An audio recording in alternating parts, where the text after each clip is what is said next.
Esther chapter 15. And he commanded her, no doubt, but he was Mardochai, to go to the king and petition for her people and for her country. Remember, said he, the days of thy low estate, how thou wast brought up by my hand, because Ammon, the second after the king, hath spoken against us unto death. And do thou call upon the Lord, and speak to the king for us, and deliver us from death. And on the third day she laid away the garments she wore, and put on her glorious apparel.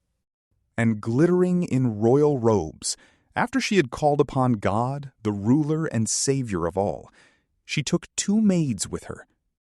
And upon one of them she leaned, as if for delicateness and overmuch tenderness she were not able to bear up her own body.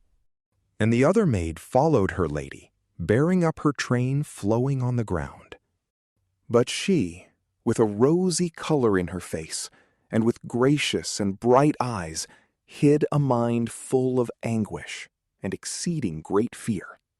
So going in, she passed through all doors in order, and stood before the king, where he sat upon his royal throne, clothed with his royal robes, and glittering with gold and precious stones, and he was terrible to behold.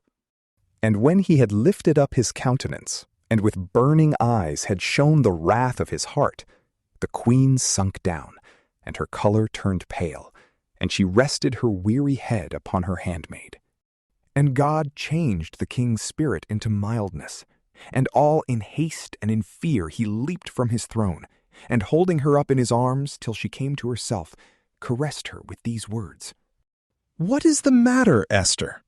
I am thy brother. Fear not.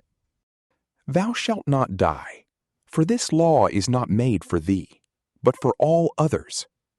Come near then, and touch the scepter." And as she held her peace, he took the golden scepter, and laid it upon her neck, and kissed her, and said, "Why dost thou not speak to me?" She answered, "I saw thee, my lord, as an angel of God, and my heart was troubled for fear of thy majesty. For thou, my lord, art very admirable, and thy face is full of graces." And while she was speaking, she fell down again, and was almost in a swoon. But the king was troubled, and all his servants comforted her.